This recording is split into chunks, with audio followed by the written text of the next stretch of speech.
Bon, bonjour à toutes, bonjour à tous. Merci de votre présence. On essaie d'écouter un petit peu les annonces qui sont faites en parallèle pour essayer effectivement d'avoir un audimat, même si le sujet est super pas sexy, mais pourtant tellement important. Donc voilà, je me présente, je m'appelle Caroline Cognier-Renard. Je représente la société Air Courtage Assurance. On a le plaisir d'accompagner la Fédération française du LM depuis 21 ans pour négocier, mettre en concurrence les assureurs et assister et informer les assurés, les pilotes, donc les clubs, donc dans leur pratique du LM et leur risque assurance. J'ai le plaisir aujourd'hui d'animer en fait une petite table ronde avec plusieurs acteurs très importants afin de vous donner un nouvel éclairage, j'allais dire pratico-pratique, sur les bonnes pratiques et le b.a.-ba de l'assurance. Donc, comment ça va s'organiser? Nous allons chacun à notre tour présenter un petit peu nos activités. Nous avons ensuite fait un focus sur certains cas récurrents qui ont été analysés comme étant véritablement des points essentiels au jour, et ça ne porte pas valeur d'en parler, de l'accident, qu'il soit dramatique ou qu'il soit juste un petit peu plus léger, ce qu'on souhaite toujours. Voilà. Donc, on a le plaisir d'accueillir donc Emeric, donc Maury de Air Courtage Assurance qui se présentera aussi, Patrick, donc Pipard du cabinet Eurexo Protection Juridique, Nicolas Glo, Eurexo Protection Juridique, François Lenoble de votre assureur fédéral protection juridique CFDP et Maxime Compagnon qui nous fera un rapport en fait d'étonnement suite à une expérience malheureuse qui finalement est heureuse puisque Maxime est toujours là. Voilà. N'hésitez pas à noter vos questions. On va faire un petit tour de piste comme ça en 20 minutes, en une demi-heure, pardon. Et après, on aura le plaisir en fait de pouvoir répondre à l'ensemble de vos questions. Très rapidement, Air Courtage Assurance, juste petite info légale, on est réglementé comme des avocats, des huissiers, des experts comptables. Et c'est la raison pour laquelle on vous met juste un petit topo sur nos numéros d'agrément, puisque tout le monde ne peut pas faire de l'assurance comme ça existait il y a 30 ans. On assurait une maison. On vendait une maison, on pouvait assurer la maison quand on était agent immobilier. Maintenant, on a une profession réglementée. On travaille dans plusieurs pays d'Europe et on a le plaisir d'accompagner 30 000 pilotes pour la gestion de leur vol, de leurs activités. Et Air Courtage, ce n'est pas un assureur, c'est-à-dire que ce n'est pas nous qui payons les sinistres si malheureusement demain vous aviez un accident. Nous sommes ce qu'on appelle un intermédiaire en assurance. Nous représentons en fait la fédération, les pilotes, les instructeurs, les élèves pilotes vis-à-vis des assureurs. Et donc, nous coordonnons des appels d'offres. Ce n'est ni plus ni moins qu'une position de défense des assurés. Nous ne sommes pas Alliance, AXA. Voilà, c'est la raison pour laquelle je pense que c'est important de le préciser. Et depuis 2003, le temps passe. Nous sommes là à côté de vous. Euh, Vous nous retrouverez, on est au stand juste à côté de la fédération, on a toute la petite équipe aviation légère. Je passe la parole à François. Bonjour. Attends, je vais peut-être me lever. Peut-être quand même. Voilà. Donc oui, donc je vais vous présenter rapidement la protection juridique CFDP Assurance. Donc nous, on est un acteur unique dans le cadre de la protection juridique parce qu'on ne fait que ça en tant qu'assurance. D'autres compagnies d'assurance ont de la protection juridique et de l'habitation et plein d'autres choses. Nous, on ne fait que ça. Donc notre sacerdoce, c'est de faire, de satisfaire l'assuré et la réussite de notre compagnie est basée justement sur la satisfaction client. Donc, on intervient de trois façons dans le cadre d'un dossier de protection juridique. Dans le cadre de l'accès à l'information au droit par des renseignements juridiques, l'idée, c'est aussi de donner au monde de l'ULM de donner au monde de l'ULM une culture juridique sur, par exemple, qu'est-ce qu'il faut faire quand on vend un ULM, que faire quand on a un problème suite à une réparation, des choses comme ça. C'est des renseignements que je donne très régulièrement. Le deuxième point, c'est la gestion amiable du litige. Dès lors qu'il y a un litige entre un adhérent, par exemple, avec des voisins qui se plaindraient du bruit, une administration, une société qui vend un ULM, dans le cadre de vente également, quand il y a un vice caché, on peut essayer de trouver une solution à l'amiable avec le recours d'experts ou dans le cadre de mon travail qui peut se rapprocher de la médiation pour trouver une solution la plus rapide, la plus simple et la moins coûteuse pour les parties. Et quand on n'y arrive pas, eh ben, la protection juridique sert à accompagner l'assuré dans la phase judiciaire, dans la prise en charge d'honoraires d'avocat. Voilà. Euh, les modalités pour nous saisir, c'est de contacter la fédération. Le dossier m'est transmis. Et très rapidement après, je prends contact avec l'adhérent. On élabore une stratégie. Il y a un premier courrier qui part. On discute. Et il y a aussi parfois, alors ça, ça serait à la limite la diapositive d'après. Euh, on peut aussi avoir, dans le cadre des discussions et des échanges que j'ai, des questions de sécurité juridique. Et quand je dis ça, c'est tout litige parfois ne peut pas être forcément réglé ou abordé. Alors c'est toujours des discussions pas toujours simples avec les adhérents parce que on essaye on essaie justement de voir avec lui, quand dans l'élaboration de la stratégie, quelles preuves, quels moyens on peut mettre en œuvre pour régler le litige. Et c'est pour ça voilà, qu'on fait appel à des experts, qu'on demande des avis aussi parfois mécaniques, on va récupérer, on va analyser les rapports. Enfin voilà, on travaille pour trouver une solution. Les exemples d'intervention, je l'ai mis. Recours contre assureur quand il y a un refus. On va regarder le contrat d'assurance et trouver une solution. Intervention sur les vices cachés, litige de voisinage, on est surtout sur la protection de l'activité de l'adhérent. Et voilà, ce que je disais, ce que j'aimerais dire aux adhérents s'ils étaient tous là, malgré qu'on soit déjà pas mal, c'est bien d'identifier les interlocuteurs, les assureurs et sécuriser vos relations dans le cadre de la pratique ULM. Ça, on le développera ça un peu plus tard, mais voilà, faire attention à ce qu'on signe, faire attention à ce qu'on assure. Voilà, c'est des choses importantes que je vois dans mes dossiers et que parfois au téléphone, en début de litige, on part vraiment de loin. Donc voilà, c'était juste le petit message que je voulais faire passer, puis je laisse la parole à mes collègues. Ah, les domaines d'intervention, j'avais. Voilà. Rapidement, protection de l'activité, ça couvre quasi tout. Le bail, le commerce. Quand vous êtes recherché aussi, vous faites. Quand il y a un vol et que vous faites arrêter à la fin du vol suite à une infraction d'imprudence, vous pouvez aussi me solliciter. Il y a des prises en charge d'avocats pour ça. On intervient vraiment aussi sur la protection de vos locaux. On intervient même en matière fiscale. Et même sur le recouvrement de créances, par exemple, s'il y a une facture impayée d'un élève, des choses comme ça, on pourrait, ou d'un fournisseur, on pourrait intervenir. Voilà. Excuse-moi. Il a son micro. On lui qu'un seul. Bonjour à tous, je suis Nicolas Glo, je dirige les activités expertise protection juridique au sein du cabinet Eurexo, qui est un cabinet national pour lequel nous couvrons tout type d'expertise, auto, incendie, habitation, marine et aéro, sujet qui est géré par mes équipes. On fait partie d'un groupe européen qui s'appelle CED et cette force nous amène à être un élément majeur de l'expertise en Europe et qui nous permet d'avoir un grand nombre de synergies. On est un peu plus de 2500 salariés aujourd'hui, on est dans 12 pays. Voilà, c'est une belle maison et on continue d'avancer à travers nos développements que sont entre autres l'aéro, la marine, la plaisance, dans nos activités expertales. Pour, euh, pour Orexo, donc c'est une entreprise qui existe depuis une trentaine d'années aujourd'hui. Nos équipes font l'objet de formations récurrentes, parfois de certifications nécessaires à la réalisation de nos missions. Et nous sommes uniquement et essentiellement, enfin uniquement, oui, missionnés par des assureurs, hein. Nous sommes des experts d'assurance et notre job, c'est d'accompagner l'assureur et l'assuré dans le litige qu'il rencontre. Dans le cadre de la protection juridique, on va un petit peu plus loin que le contrat dommage classique, puisque on va devoir accompagner l'assuré sur un litige qu'il rencontre.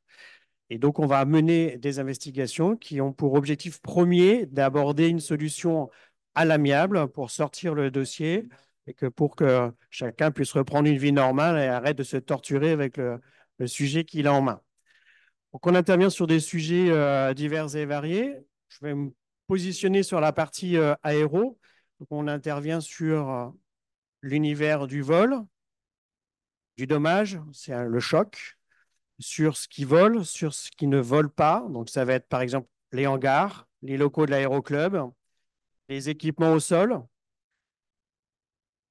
tout ce qui concerne l'univers aérien sur un terrain. Et après, sur la partie volante, donc là, il n'y a pas de restriction, tout ce qui vole nous intéresse et on interviendra en protection juridique pour vous accompagner.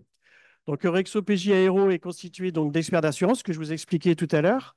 On va intervenir sur le bâtiment, l'urbanisme, les ateliers mécanos, l'achat, la vente, parce qu'il y a énormément de propriétaires de machines qui sont de deuxième, troisième, quatrième main.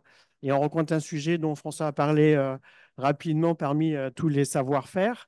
Il y a le vice caché qui intervient, qui est un vrai sujet, puisque souvent, il ressort quand il y a une difficulté rencontrée en vol. Et quand tout se passe bien, eh bien, on va pouvoir travailler, mais parfois, ça ne se passe pas très bien. Ça se termine mal. Voilà. Parce qu'il y avait un vice. Et donc, quelles sont les responsabilités? Qui on doit les rechercher? Qui n'a pas fait ce qu'il fallait? Et comme on est dans un univers un petit peu particulier, puisqu'on n'est pas dans un univers certifié, on est sur du déclaratif, il y a des bonnes pratiques qui permettent à chacun de rester en vie.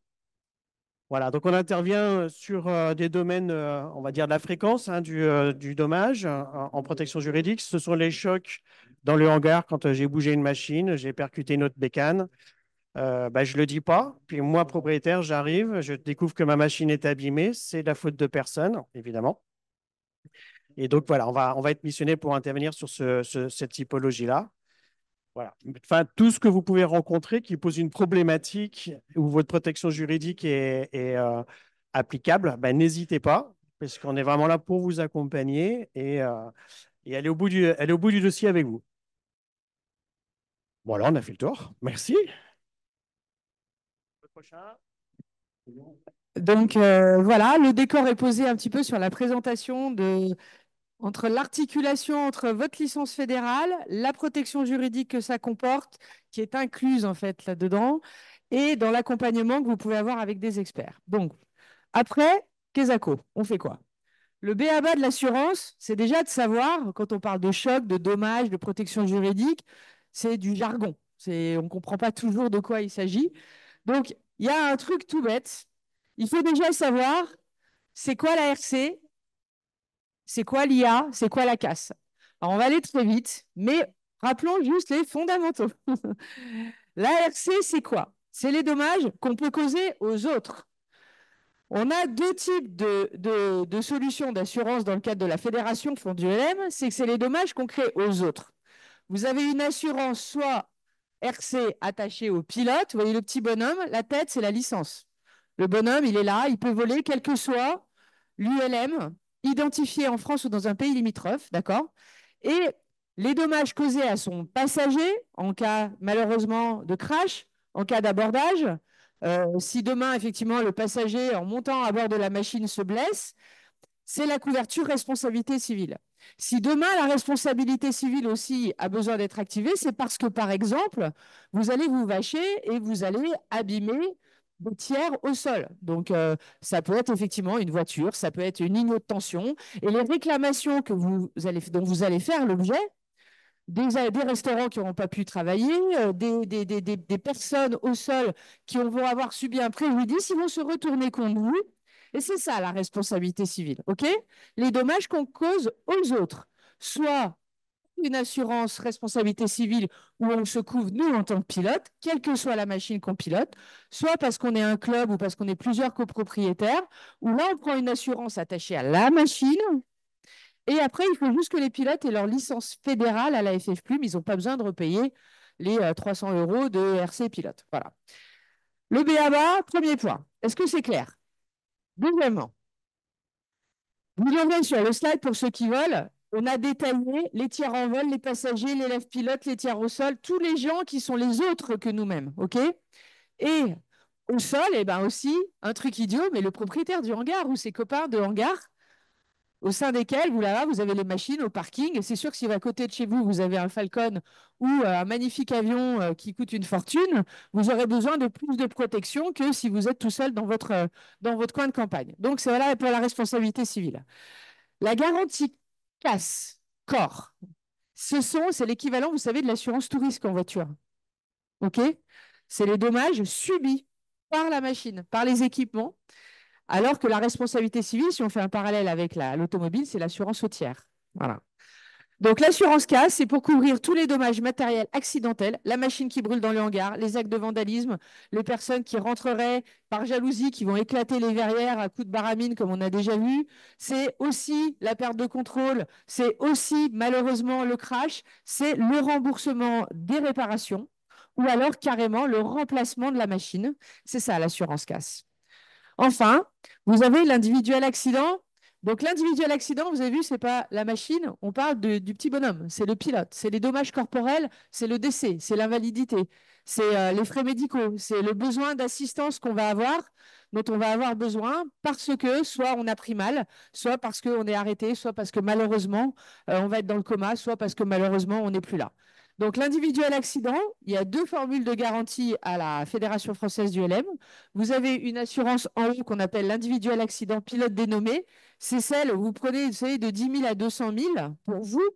Que vous soyez pilote, élève pilote, que vous soyez instructeur, que vous soyez en place pilote, en place passager, elle est attachée à votre personne.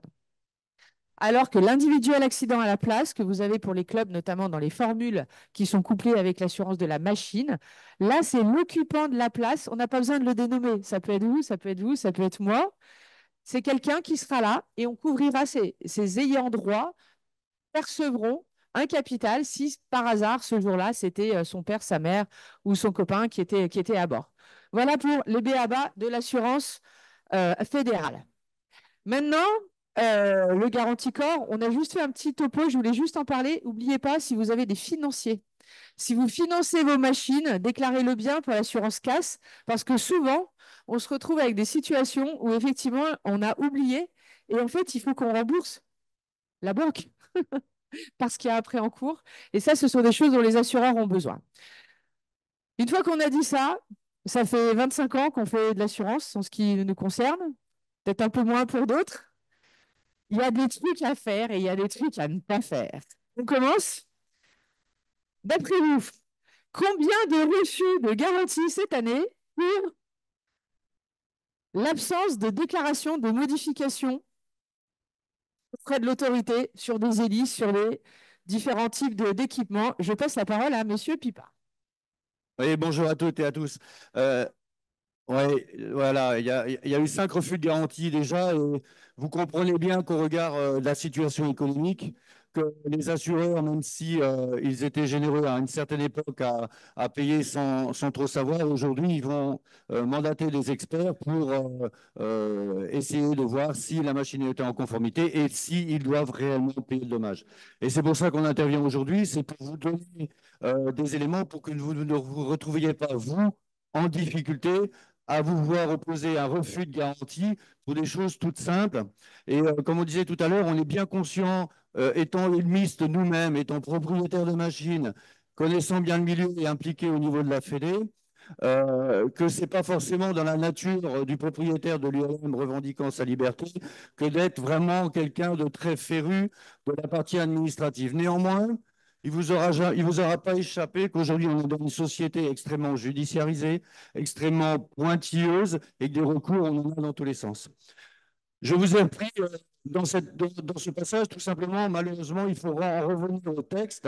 Et vous avez l'instruction du 29 juin 2019, qui est la reprise de l'arrêté de 98, qui est assez simple et qui conditionne toute notre pratique du LM, et qui dit tout simplement que dans son paragraphe 5, toutes les modifications des caractéristiques techniques de l'ULM, je ne vais pas vous le lire en entier, doivent faire l'objet d'un signalement à la DESAC au travers d'une modification majeure.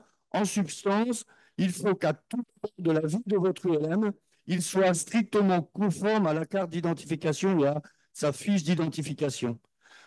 Changer d'hélice, puisque c'est une chose que l'on fait de manière très simple. On a envie de prendre un modèle plus performant, ou alors on casse son hélice, on veut en changer, ou alors elle arrive en bout de potentiel, et on dit, bah tiens, puisque je dois changer d'hélice, au lieu de prendre la même, je prends un autre modèle ou une autre marque qui est plus performante. C'est parfaitement intéressant de le faire, mais si cette hélice ne figure pas, n'a pas été mentionnée sur la fiche d'identification de votre machine, vous devez le signaler au travers d'une procédure qui est un petit peu ennuyeuse, mais malgré tout relativement simple, au travers d'une procédure de modification majeure. Oui, François. Pour compléter, en fait, il faut vraiment vous dire que si vous voulez être assuré, vous payez une assurance. Si vous voulez que l'assurance marche, et arrêter ce truc qu'on entend de assureur-voleur, hein, que moi j'entends machin, parce que on paye. Il faut vraiment que la situation de votre appareil corresponde à ce que vous avez déclaré à tout temps. Et le copain qui a... Alors, je vous donne mais c'est des choses que moi j'ai écoutées, que j'entends au téléphone. Et voilà, le copain qui a mis la belle hélice, qui est sympa parce que le constructeur a dit qu'on pouvait mettre 5 ou 6 hélices. C'est vraiment quelque chose de répandu. C'est pas parce que le constructeur dit je peux mettre 5 ou 6 hélices sur cette machine-là, j'en ai déclaré une, celle de base, à l'assurance, que ça a marché en cas de casse. Et même en disant, ah bah tiens, c'est une discussion que j'entends, pareil, voilà. Ah bah tiens, t'as essayé celle-là, bah tiens, je vais l'essayer un mois et puis je ferai la modification à l'assurance après. Et ben, si vous faites pas la modification et qu'il arrive quelque chose, ben, ça ne sera pas pris en charge. Et moi, d'un point de vue protection juridique, tout à l'heure, quand je vous disais que parfois on part de loin, c'est-à-dire que quand c'est mal déclaré, je suis juriste, pas magicien. C'est souvent ce que je dis. C'est-à-dire que s'il n'y a pas les éléments, si la situation n'est pas posée, je ne ferai pas de miracle. On peut toujours demander une réétude de l'examen du dossier. On peut aller sur le médiateur des assurances, discuter. On peut essayer de un peu discuter, voir s'il manque pas quelque chose, est-ce que la position de l'assureur n'est pas justifiée. Mais si vous voulez, je ne peux faire, moi, mon travail en tant qu'assureur protection juridique de vous défendre dans les litiges si la base de la maison est bonne. Et souvent, je prends l'exemple, après, je te laisse voilà, sur ces histoires d'identification. Et l'image est peut-être parfois plus parlante. C'est comme si vous preniez une voiture, votre voiture, vous mettez un moteur de 150 chevaux et vous l'assurez pour une 90 chevaux.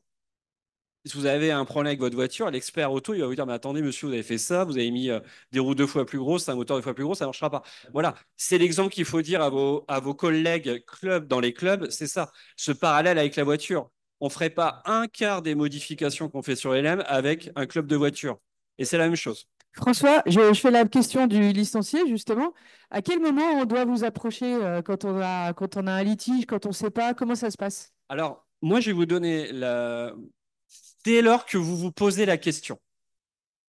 Dès lors que vous vous posez la question, ou même par exemple, si vous allez vous allez acheter un appareil et que vous avez des questions, il faut mieux les poser avant qu'après. Ça, c'est important. C'est-à-dire, dès lors qu'on a un questionnement juridique, on est là pour ça. C'est dans votre licence.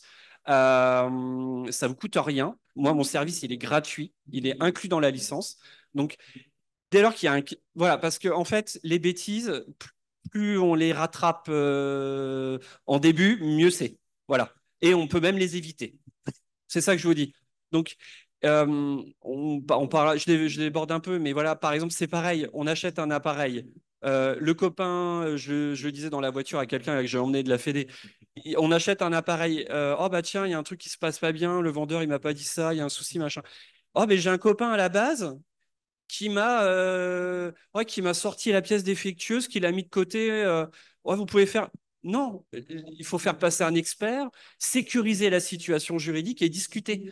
Donc c'est pour ça, dès lors que ça ne va pas, quand je vous disais identifier vos interlocuteurs, vous avez votre courtier, il y a des experts, il y a un travail. Moi, mon travail, c'est d'être juriste, et on vous aide en fait, parce que on peut. Moi, je ne suis pas pilote du LM. Je fréquente le monde du M2 avec grand plaisir depuis 5 ans, donc je commence à voir et avoir des connaissances. Mais mon travail, c'est ça. Et surtout, dès lors que vous avez la moindre question, même le copain qui vous dit machin, on a des copains du LM, on a des copains qui sont très bons dans d'autres passions, mais un juriste, c'est un juriste. C'est des études de droit derrière. L'assurance, c'est pareil. Voilà. C'est un métier. Et donc voilà, référez-vous. Vous avez la chance d'avoir une fédération qui vous offre des gens qualifiés pour travailler sur le dossier. Je ne dis pas qu'on réglera tout, qu'on fera des miracles, machin, mais au moins on vous donnera une réponse honnête et objective. Voilà. Je fais l'animation. En tout cas, merci beaucoup, François. Autre cas majeur, on a vu donc la problématique liée aux modifications majeures, à l'importance de la protection juridique. Patrick, quel est le deuxième cas de refus le plus souvent des assurances? Qu'est-ce qu'il faut faire tout de suite avant que ça se passe mal? Voilà, la chose qui est super importante, c'est votre aptitude au vol. N'oubliez pas, même si le mot fâche et que dans le monde du non certifié, on n'aime pas entendre, l'aptitude au vol, c'est de la navigabilité. C'est-à-dire que tous les 2 ans, tous les 24 mois, sur le site de la DGAC, dans mon espace ULM, vous cliquez sur la petite case, oui, je déclare sur l'honneur que mon aéronef est apte au vol. Mais quand vous déclarez ça, vous déclarez également l'utiliser et le maintenir conformément au programme d'utilisation et d'entretien du fabricant, du constructeur, que ce soit le moteur, que ce soit la cellule. Donc, comprenez bien ce que ça veut dire. Lorsque les déclarations d'aptitude au vol étaient faites version papier, je vous invite à la télécharger si vous en avez la curiosité, cette petite phrase magique était écrite en rouge et en gras. Donc, même si cela n'est pas obligatoire, dans le cadre de recours juridiques, parce que le juge qui va trancher à la fin, il a besoin d'avoir des éléments de preuve, on vous encourage vivement à tenir des carnets de route pour vos machines. Le formalisme est libre. On ne vous demande pas de faire des trucs super compliqués et super lourds. Gardez les factures des pièces que vous achetez quand vous faites une 25 heures, la facture de votre huile, de vos bougies, etc. Ça ne mange pas de pain.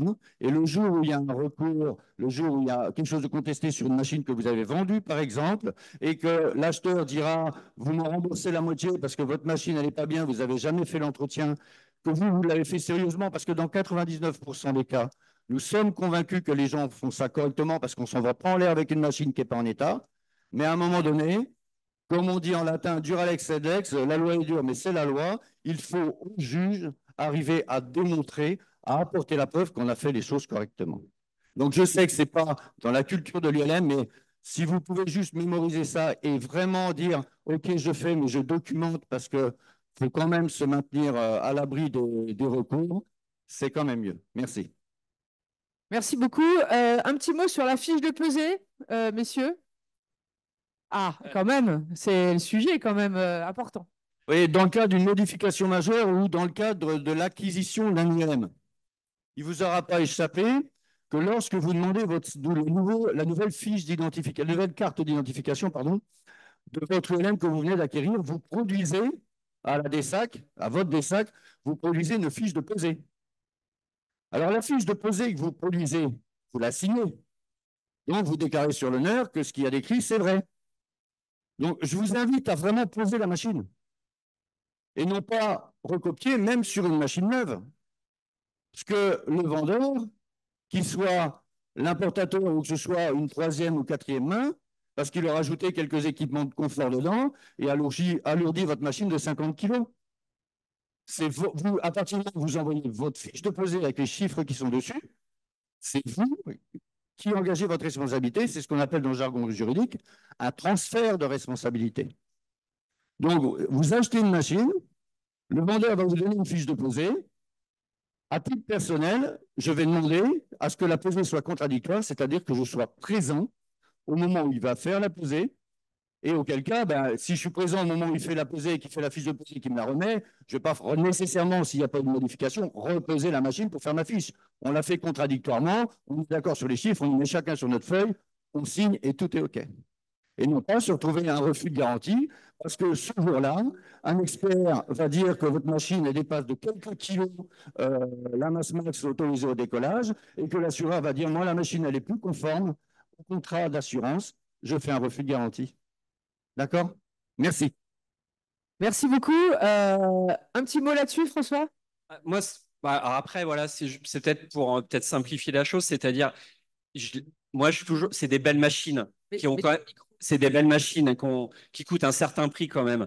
Et là, ce qu'on essaye de vous dire, c'est-à-dire avec un carnet d'entretien, quelques démarches administratives, on va peut-être y passer l'après-midi parce que le serveur, il sera peut-être un peu en panne. Ça peut quand même vous éviter des sacrés désagréments en fin de parcours. C'est ça, en fait. C'est ça, moi, je vais vous parler de mon collègue qui est pas là et qui gère mes dossiers pendant les vacances. Souvent, il est très surpris, quoi. Il se dit, mais c'est des machines, mais elles sont magnifiques. Et c'est vrai que c'est magnifique à avoir volé. Et pour un petit document, j'ai pas pris le temps de faire ça parce que oui, c'est c'est des gros, ça peut être des gros problèmes quand on a un souci. Et c'est ça qui font un peu le cœur avec l'ULM quand moi je travaille sur la question de l'ULM, c'est que pour, j'allais dire, trois broutilles administratives, des fois, on se retrouve dans des situations. Et moi, la CFDP, on accroche beaucoup. On est vraiment aussi, nous, sur l'humain et l'écoute. Ça peut humainement être très compliqué derrière pour trois documents voilà, enfin, je dis trois documents, c'est pour vous simplifier, simplifier le discours, mais pour trois petits trucs, trois démarches. À la fin, quand il y a un souci avec l'assurance, bah, humainement parlant, ça peut être très compliqué et financièrement aussi. Ça, moi, j'insiste. Voilà. Voilà. Mais aujourd'hui, effectivement, en tout cas, merci beaucoup pour vos interventions. Je pense que ce qui est important, on va passer effectivement à la présentation suivante avec Maxime. On voulait juste conclure là-dessus. Lisez vraiment ce que vous signez. Les assureurs, ils sont bêtes et méchants. C'est pas méchant ce que je veux dire, mais en fait, ils appliquent la réglementation. Et au jour du sinistre, ils vont vérifier que les conditions de la garantie du contrat sont remplies. D'accord? Vous avez une autorisation, vous partez au Maroc, dans un pays, vous devez apporter la preuve que vous aviez les autorisations de survol. D'accord? C'est à vous d'apporter la preuve que vous aviez fait les demandes auprès de l'autorité.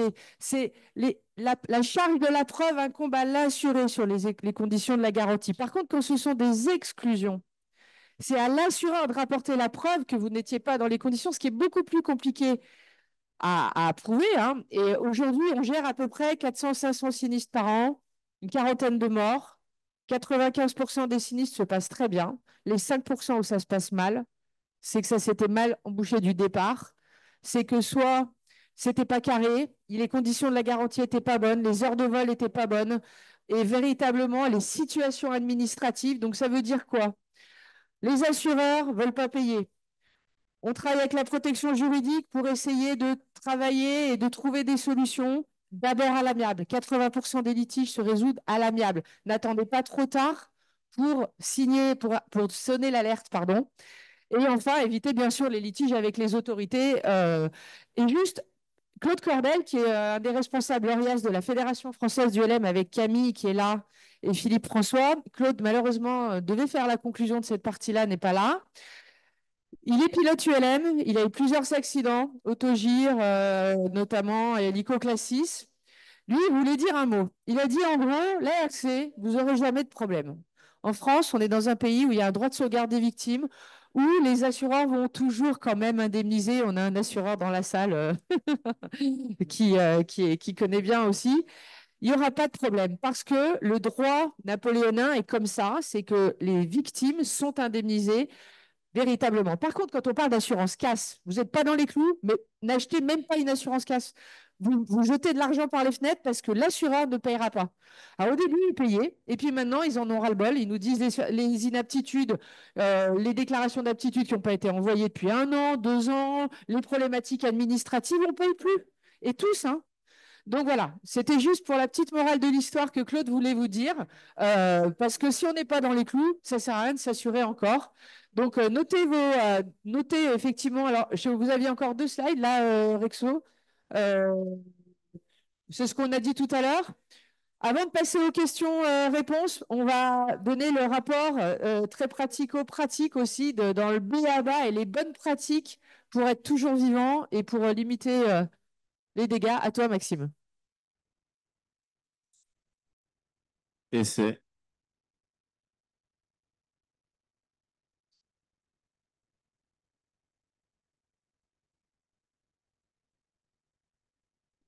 Merci Camille. Alors, bonjour à tous, Maxime Compagnon. Merci à la FF Plume de m'autoriser à donner 2-3 mots au sujet des équipements de sécurité en vol. Alors, un tout petit, on va dire une toute petite explication. J'ai eu un accident, c'est un peu la raison aussi pourquoi je vais en parler, mais même si j'avais pas eu d'accident, je vous aurais fait quand même ce petit briefing sur les équipements de sécurité. En ce qui me concerne, ça fait 27 ans que je vole et ça fait 27 ans que je suis motard aussi en même temps et que je travaille dans la moto. Donc, vous vous doutez bien que les équipements de sécurité, je les porte tous les jours quand je travaille. Donc, ce n'est pas un problème pour porter les mêmes équipements de sécurité quand je vole aussi. Voilà. Alors, un petit préambule avant. Je parle plusieurs langues et si vous voulez, en 2004 jusqu'à 2005, la FAA, donc l'administration aéronautique américaine, a fait une étude sur les accidents mortels en Alaska. Alors, en Alaska, ça m'intéresse puisque je fais du vol de brousse. Donc, mon appareil était un Zlin Savage type Super Cub. Donc, forcément, c'est très similaire à ce que font les pilotes en Alaska aussi. Et la FAA a identifié au cours de 5 ans une centaine d'accidents mortels. Et quel type de recommandations ils peuvent faire aux pilotes pour éviter les accidents graves et les décès. Et alors, je vous ai fait un résumé sur les 4 plus importants. C'est un, sur une centaine de morts, 33 auraient pu être sauvés si les personnes portaient des casques. Alors, j'ai écrit casque de vol, hein, mais peu importe le casque. Mais en tandem, c'est le problème. On a la tête très proche des tubes, vous allez voir après. 22 vies auraient pu être sauvées grâce aux harnais dorsaux, surtout sur les passagers qui ont juste une ceinture au niveau de la taille. 21 vies sur les gilets gonflables, ça parle surtout aux gens qui font de l'hydravion. En ce qui me concerne, j'habite dans le sud de la Bavière en Allemagne, j'allais souvent en Italie. Le lac de Garde, c'est 50 km. Que vous soyez à 3000 mètres au-dessus du lac ou à 10 mètres au-dessus du lac, si vous perdez le moteur, vous êtes dans l'eau. Donc je faisais du vol montagne avec un gilet de sauvetage. Voilà, vous l'enlevez quand vous vous posez après, hein. Et enfin, 12 vies sur l'utilisation d'équipements de localisation type ELT ou PLB. On va en parler 2 secondes aussi, là. C'est ce qui nous a sauvés aussi également. Alors, j'aurais bien aimé pas utiliser les équipements de survie que je prêchais avant, hein. J'ai un copain qui est dans la salle, il peut en attester, puisqu'on se connaît depuis pas mal d'années et je l'ai porté déjà avant mon accident. En 2-3 mots, ce qui s'est passé, c'est qu'en haute montagne, en Autriche, on a décidé spontanément d'aller voir un glacier. Le vol était préparé. Et malheureusement, sur l'application SkyDemon et la carte du SIA que j'avais, carte allemande, un câble de transport de matériaux n'était pas tracé sur la carte papier et son altitude dans SkyDemon était fausse de 1200 pieds, plus bas. Et au moment où j'ai voulu faire demi-tour à gauche, j'ai regardé à gauche, hein, normal, c'est mon passager qui a vu le câble. Alors, il y avait un NOTAM aussi qui était faux, hein. Le NOTAM expliquait que les boules jaunes sur le câble, obstacle not marked, donc il n'y avait pas de boules jaunes, en fait, il y avait des boules jaunes sur le câble. Le NOTAM était faux aussi. Donc, j'ai vu le câble, on était en virage, j'ai tiré trop fort pour éviter le câble, on a fait un tonneau déclenché, et en fait, dans la ressource, il nous a manqué 2 mètres. Donc, on a fait un premier impact que vous voyez, on a rebondi de 40 mètres, on a fait un deuxième impact, et on a glissé sur 50 mètres. Alors voilà, ça c'est l'épave. Donc oui, on est ressorti vivant. On est ressorti vivant grâce aux équipements de sécurité que je portais. Voilà. Donc le premier commentaire, c'est protéger votre tête quand vous faites de l'ULM. La même chose qu'en moto. Parce qu'aujourd'hui, les gens qui me disent quand je fais de l'ULM, porter un casque, pourquoi en voiture je ne porte pas de casque? Alors, d'accord, une Dacia Sandero, c'est 13 000 euros. D'accord? Il y a 8 airbags. Il y a un prétentionneur de ceinture de sécurité, il y a un limiteur de ceinture de sécurité. Donc, dans une voiture qui vaut moins cher qu'un Rotax 912 de 80 chevaux, vous êtes beaucoup mieux protégé. Donc, non, un ULM, ce n'est pas une voiture. Donc, portez un casque. Dans ma machine, qui était donc un tandem tube-étoile, j'avais des tubes à 20 cm de ma tête. Donc, c'est vraiment surtout dans ce type de machine. Après, chaque machine est différente, mais même dans des côte à côte, vous allez avoir des problématiques similaires. Sur un train classique tandem, vous faites un cheval de bois rapide, où vous avez une grosse turbulence en vol montagne, vous vous éclatez la tête contre un tube. Alors, si vous êtes inconscient en vol solo, c'est un problème, hein. Alors, voilà. Donc, le casque, j'en avais déjà un depuis quand j'ai eu ma machine en 2015. Et j'ai décidé, alors, fin 2019, d'investir dans un vrai casque de vol. Et bah oui, 1 an plus tard, il m'a servi. J'aurais bien aimé pas l'utiliser, mais bon, voilà. Donc, en ce qui me concerne, l'impact a été très fort à l'arrière de la tête. C'est pour ça que j'ai perdu connaissance tout de suite. Mais c'est le casque qui m'a sauvé la vie en premier lieu. C'est le but. Le premier conseil, c'est vraiment protéger votre tête. Peu importe le type de protection que vous avez, mais protégez votre tête. Peu importe la machine, protégez votre tête. Et donc, le parallèle que je fais, c'est vraiment la moto. Parce qu'en ULM, bah, on est beaucoup plus proche d'une pratique moto, que dans une voiture. C'est clair et net.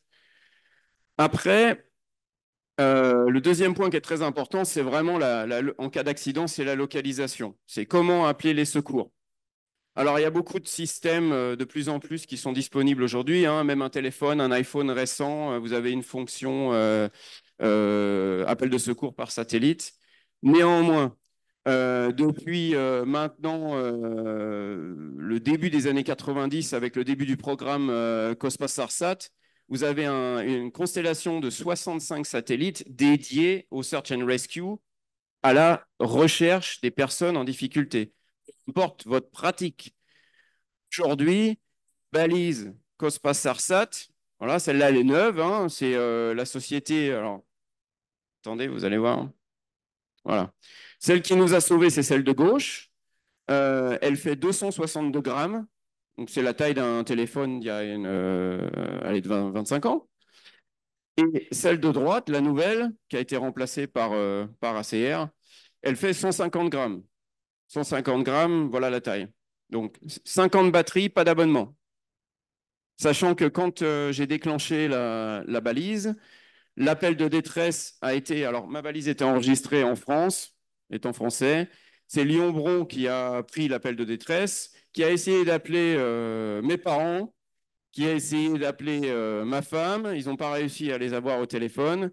Ils ont transféré l'appel de détresse au secours autrichien, qui ont dépêché un hélicoptère de la police des montagnes autrichiennes, qui nous a retrouvés environ 45 minutes plus tard. Donc, oui, il y a des systèmes alternatifs. Mais aujourd'hui, c'est clair et net, le meilleur système de secours que vous pouvez installer dans votre machine, c'est un ELT qui fonctionnera de toute façon avec Cospas-Sarsat, et deux, de porter sur vous une balise PLB. L'avantage, c'est que la balise PLB, peu importe votre activité, vous l'emmenez avec vous. C'est-à-dire que si normalement vous volez, portez votre... Alors très important, je le dirai après, mais portez vos équipements sur vous. Parce que je portais tout sur moi, sauf mon téléphone personnel. C'est la seule chose que j'ai perdue. Voilà.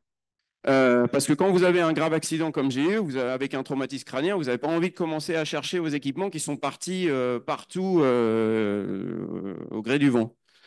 Et donc, pour revenir à la balise, c'est vraiment le système Cospas-Sarsat, il est fait pour. Voilà, il est fait pour. Vous avez juste à tester la batterie de temps en temps pour voir si ça marche. Et c'est vraiment la recommandation principale. Après, je dirais le feu. Alors, je pense que les personnes ici d'Air Courtage en savent beaucoup plus que moi sur les accidents qui ont à voir avec le risque du feu. Et surtout, malheureusement, Claude Cordel, qui n'est pas là aujourd'hui, qui aurait pu vous raconter son expérience. Le feu, ne pas négliger le feu. Et j'aimerais dire, réfléchissez à comment vous habillez quand vous allez voler. Alors, je ne suis pas en train de vous dire portez des vêtements ignifugés, etc. C'est très bien, c'est à vous de choisir. Mais de grâce, arrêtez de porter du plastique. Claude pourrait vous dire exactement son expérience. Le plastique, ça fond. Demandez à des médecins. Un grand brûlé qui est brûlé avec des vêtements en plastique, le plastique, ça fond sur la peau et c'est le pire pour les brûlures. Portez du coton et si vous pouvez, les vêtements, les sous-vêtements d'abord, et les vêtements anti-feu, ça se trouve très bien dans les surplus militaires, même neufs. Et encore mieux chez les gens qui font de la piste en voiture, surtout en voiture. Aujourd'hui, on a des marques qui proposent des vêtements. C'est un sous-vêtement anti-feu avec la nouvelle norme FAI 2018. C'est 100 balles. Voilà. Alors, pour récapituler, les 4 règles indispensables de mon avis personnel pour se protéger en cas de crasse, c'est 1, protéger votre tête. Donc réfléchissez, quel type de casque pourrait vous convenir pour protéger votre tête. 2, protégez-vous du feu en réfléchissant à quel type de vêtements vous portez quand vous volez, de préférence, pas de plastique. Ne perdez rien, portez vos équipements importants sur vous. Ceux qui vont vous sauver. Le casque, c'est sûr que vous le portez. Mais ça, par exemple, j'ai des copains qui ont fait, après mon expérience, qui en ont acheté une et qui me disent « Ah, je l'ai juste devant moi sur la capote. » Bah ouais, mais voilà, moi, si ça avait été le cas, je l'aurais jamais retrouvé, la balise. Hein. Elle était partie en contrebas, la pente, vous l'avez vu, elle était comme ça. Donc, impossible. Et voilà, et soyez retrouvés rapidement. Donc, balise Cospas Sarsat, c'est certain, parce que une toute petite aparté, la capitaine de Lyon-Bron avec qui j'ai discuté, qui s'est occupée de mon intervention de secours, m'a expliqué qu'en 2021, l'été, il y a eu un hélico du SAMU qui s'est crashé dans le centre de la France, hélicoptère, qui avait bien sûr une balise ELT. L'hélicoptère s'est crashé d'une telle manière que l'antenne a été endommagée. Ils ont mis une demi-journée à retrouver le pilote. Il a perdu une jambe. S'il avait eu dans sa veste une balise PLB, il l'aurait retrouvé en 30 minutes. Voilà. Donc le ELT, c'est très très bien. L'idéal, c'est bien sûr ELT plus PLB. Et alors, enfin, bien sûr, réfléchissez à votre pratique là où vous volez. Certains types d'équipements de sécurité vont être importants en fonction de là où vous volez. C'est pour ça que je vous ai donné l'expérience du lac de Garde. Porter un gilet de sauvetage, même en vol montagne, si vous savez que vous allez voler pendant 30 minutes au-dessus d'un lac et qu'au final, vous allez finir dans l'eau, ça a du sens. Et enfin, alors, j'ai écrit soyez compétent. Les Anglais, ils ont deux mots. Ils ont competent and proficient. Et je veux parler de compétent dans le terme entraînez-vous. Pourquoi? J'avais un grave traumatisme crânien. Quand on est sorti quand on a attendu l'hélicoptère de secours, j'avais une lampe, une lumière de secours avec moi et une radio portable. Quand nous étions vraiment dans l'ombre de la montagne. Là, voilà, dans l'ombre. Et en fait, le premier réflexe que j'ai eu quand on a attendu l'hélicoptère, c'est que j'ai sorti ma radio et juste à la voix, ça nous a pris 5 minutes avant que le pilote puisse nous voir. Parce que je savais où était ma radio, automatisme. Je savais où était ma balise, automatisme. Je n'ai pas eu l'automatisme pour la lumière. Si j'avais eu l'automatisme pour la lumière, j'aurais pris ma lumière, je l'aurais allumée, je l'aurais mis dans la neige, j'aurais pris ma radio et j'aurais commencé à guider le pilote d'hélicoptère. C'est ça mon commentaire sur entraînez-vous. Si vous avez des équipements qui sont là pour vous aider au cas où il se passe quelque chose, régulièrement, mettez-vous en situation de stress. C'est ce qu'on fait au travail aussi quand on fait des entraînements et accidents avec les motos. Mettez-vous en situation de stress et réfléchissez où est mon équipement. Parce qu'au moment où il arrive quelque chose, vous n'aurez même pas besoin de réfléchir. Vous allez prendre l'équipement tout de suite. Voilà. Alors, voilà. C'est un peu glauque, hein, mais voilà. Non, Le non, but, c'est non, c'est pas glauque. regarder vers le futur pour la prochaine fois. Être toujours prêt au cas où il se passe quelque chose et profiter du vol à nouveau. En ce qui me concerne, je l'espère l'année prochaine. Merci. Merci beaucoup, Maxime.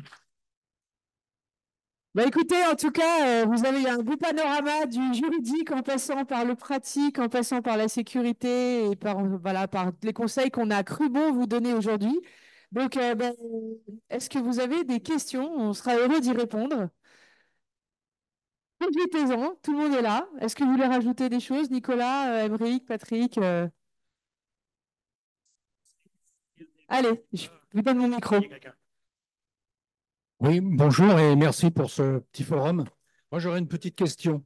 Donc, je suis président de club. Bon, je sais qu'il y a beaucoup de responsabilités.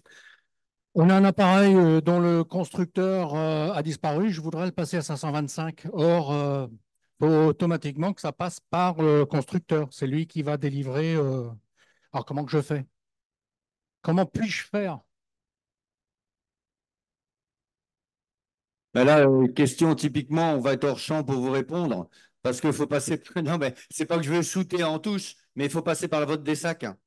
Parce que là, la procédure, c'est qu'il vous faut monter un dossier technique, mais de tête, je ne peux pas vous dire exactement le contenu du dossier technique, parce qu'il va falloir que vous soyez le constructeur de votre machine.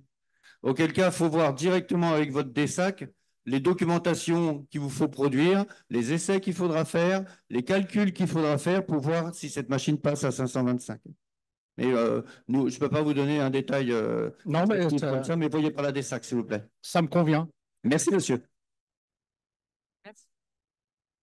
D'autres questions? Oui? Ah, alors, on fait un petit... je reviens. Je suis au Mont-Saint-Michel. Quelle est votre position sur le titre de transport que certaines personnes préconisent ou pas? On doit ou pas avoir un titre de transport? sur le type de transport délivré à des passagers, il y a une limite. Alors, il y a un point de vue assurantiel et après, il y aura un point de vue légal. Un assureur considérera quand on délivre un titre de transport à un passager, on est dans du transport public de passagers. D'accord. Et même si on respecte la réglementation sur les baptêmes de l'air, c'est-à-dire de dire qu'on ne s'éloigne pas, on part d'un point A et on revient à un point A, le fait de délivrer un titre de transport s'apparente à du transport public de passagers et on n'est plus du tout dans le même environnement réglementaire. Il y a Patrick qui voulait compléter. Oui, après, vous savez, c'est relativement simple en ce qui concerne la nature des vols, parce que aussi dans le cadre de l'expertise, on va regarder, étudier dans quel cadre réglementaire vous exercez votre vol. En aviation, d'une manière générale, dont nous, ULMIS, nous faisons également partie, il n'y a pas 36 cas de situation juridique. Vous avez le vol commercial à titre onéreux, pour lequel il faut un certificat de transporteur aérien et des aéronefs certifiés. Tout le reste, c'est dérogatoire du droit commun qui est le transport public de passagers avec CTA. Qu'est-ce qu'il y a comme dérogation? Il y a l'école. 2, le vol découverte ou baptême, tout dépend si on parle de réglementation nationale ou de réglementation européenne, mais c'est le même. C'est-à-dire pour nous, une liste, un vol à 40 km à la ronde du point A to A, retour à la même plateforme, et à la différence des aéronefs certifiés, on n'est pas limité dans le temps de ce vol, il peut durer 1 heure, 2 heures, dans la mesure où on reste dans le rayon de 40 km, pointe à la ligne. Tout ce qui est en dehors de cela, va être du transport public illicite parce que de toute façon, on ne peut pas faire de vol A to B puisqu'on a des aéronefs non certifiés et qu'en aucun cas, on ne pourrait obtenir un certificat de transporteur aérien. Donc, pour répondre précisément à votre question et compléter ce que vous dites, concernant délivrer un titre de transport, déjà, s'il y a un incident ou un accident derrière, au niveau du juge, vous avez éveillé son attention, vous délivrez un titre de transport, donc vous êtes transporteur aérien. D'accord. D'accord, donc a priori, ça ne me semble pas une très bonne idée. Ouais. Oui, après, un bon cadeau ou un bon pour un baptême ou pour un vol découverte, là, déjà, vous faites référence à un cadre réglementaire qui est juste. D'accord. Mais un titre de transport, ça s'apparenterait a priori, même si c'est après, il faudra étudier, mais a priori, déjà, vous vous exposez. D'accord. Juste, j'ai le micro, je profite pour dire, et au regard d'événements récents, qu'il faut avoir vraiment et développer la culture du maintien de compétences et de la régularité de pratique. Ça, il faut absolument. On voit encore trop de gens qui volent 4-5 fois par an et on est dans les facteurs humains. Bon, j'ai fait un peu d'hélicoptère et autres. Dans l'aviation certifiée, c'est vraiment le maintien de compétences. Il faut arriver à avoir ce chemin de. Mais c'est pour ça que y compris pour l'instructeur. Moi, ça ne me dérange pas tous les 3 ans de repasser par un formateur d'instructeur qui voit ma pédagogie, qui peut parfois la remettre en cause sur certains points. C'est la remise en cause de ce qu'on est, et même avec des milliers d'heures de vol, la régularité de pratique. Mais c'est bien pour ça, et vous avez parfaitement raison, que la Fédération est proactive sur le sujet depuis longtemps, au travers des rêves et du subventionnement de la remise en vol, justement pour favoriser, puisque nous sommes dans une activité non certifiée avec une réglementation la plus light qu'il faut conserver en l'état. Après, ce sont les mesures incitatives qui sont pilotées par la Fédé, justement pour contribuer et encourager les gens, au travers des rêves, à faire inspecter, entre guillemets, ou contrôler ou vérifier par un instructeur l'aptitude au vol de leur machine et donner les bons conseils de maintenance et d'entretien, et dans le même temps, faire un vol avec la personne et vérifier ses compétences. Mais vous avez parfaitement raison. Oui, au minimum 1 ou 2 fois par an. Merci. Je repasse juste le micro qui avait été demandé.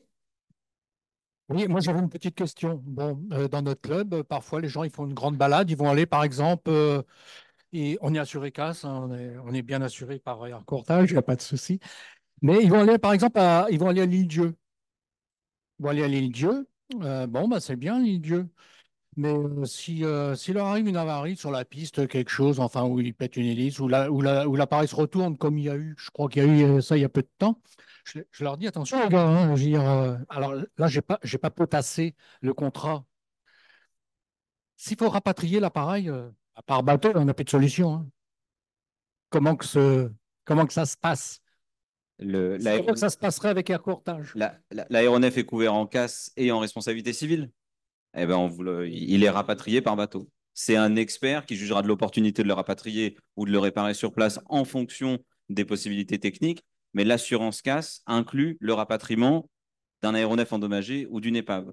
Mais il faut une assurance casse. Mais il faut une assurance casse. Et vous pouvez soit le faire de deux manières, soit c'est l'expert qui va vous, entre guillemets, être proactif et vous dire on rapatrie l'appareil, soit c'est vous qui posez la question pour le courrier courtage. Ne serait-ce que pour aller jusqu'à l'atelier. Hein. Ne serait-ce que pour aller jusqu'à l'atelier, où nous, on va demander un accord de l'assureur. L'assureur va dire vous pouvez engager les frais. On va vous dire engagez les frais et c'est noté. Vous transmettez les factures et devis à l'expert et ça fera partie de votre indemnisation d'assurance.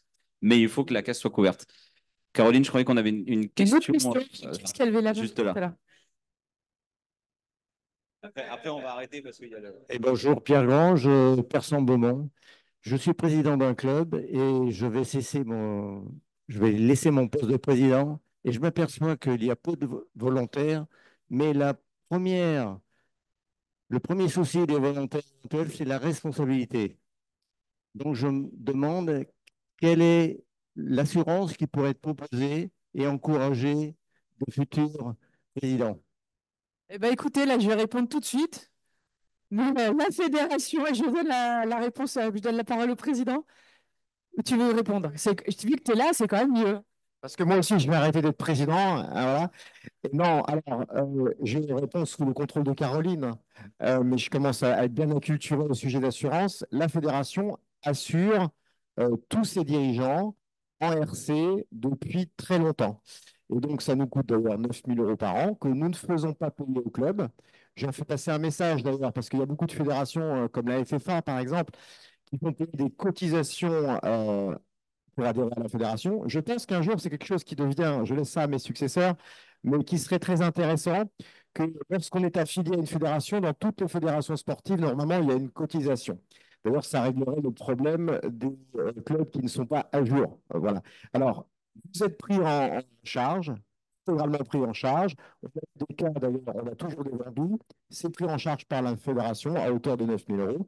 Mais voilà. Donc, non, la prime que nous payons. Voilà, la protection, après, on voit. J'en profite puisque j'ai la parole. D'abord, il y a le briefing stall qui doit se faire juste derrière avec la finale qui a lieu de 17 à 18. Bon, moi, c'est vrai que le sujet assurance, je m'y suis plongé parce que c'est essentiel dans une activité d'être bien assuré. Il ne faut jamais oublier quand même, je le répète à chaque fois, mais qu'on a la chance de payer quand même des primes qui sont tout à fait raisonnables quand on regarde l'environnement assurantiel des gens, tout à fait raisonnable sur les montants. Si vous regardez le prix d'un deux-roues, c'est la même chose. Et on a quand même une activité qui est tout à fait spécifique.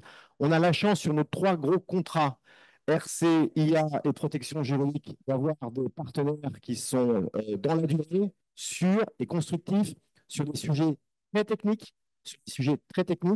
Cette compétence, bon, c'est aussi ce qu'on a fait à partir de 2017. On a aussi approprié pleinement à la fédération, puisque vous savez qu'on est mandataire intermédiaire d'assurance avec sous le couvert d'Air Courtage. Et ça nous a permis, avec notamment Camille Ménard, qui est aussi mandataire intermédiaire d'assurance, d'avoir cette compétence technique. Donc, quand vous appelez la fédération pour des questions d'assurance, c'est d'abord la fédération que vous joignez. Souvent, le sujet d'assurance, il est compliqué. Il peut être lié à un problème de protection juridique, il peut être lié à un conflit privé, il peut être lié à un problème de formation, il peut être lié à un problème d'instructeur. Et donc, il faut toujours contextualiser ce sujet d'assurance. Voilà. Là, on a un futur contrat qui est propre pour 3 ans à venir. En RC, qu'en IA, qu'en protection juridique. Je remercie CNDP parce que j'en fais la publicité partout. C'est vrai que c'est une manière de régler 80% des conflits sur les 60 cas environ par an sont réglés par la médiation. C'est pas rien. Et donc voilà, merci à tous, bon, Patrick qui arrive, l'expertise, etc., tout cet écosystème dans lequel nous sommes, qui est fragile, hein, qui est très technique, qui est très dur, sur lequel il ne faut pas tout mélanger, mais qu'il faut bien avoir en tête. Et je pense que vous pouvez être en tout cas rassuré sur ce plan de l'assurance, tant que la formation, la sécurité des vols suit, que nos partenaires suivent. Ça va, ça, c'est bien? Ça vous va? Bon, merci. On va pas pouvoir prendre plus de questions parce qu'il y a le briefing stall qui arrive, ou stall. On est juste à côté. Il y a toute l'équipe qui est là. On serait très heureux de répondre à votre question en vous offrant un verre. Voilà, c'est là où vous commencez à ouvrir un verre. C'est là où on commence par ouvrir un verre et après on répond aux questions. Voilà. Merci à tous. Merci.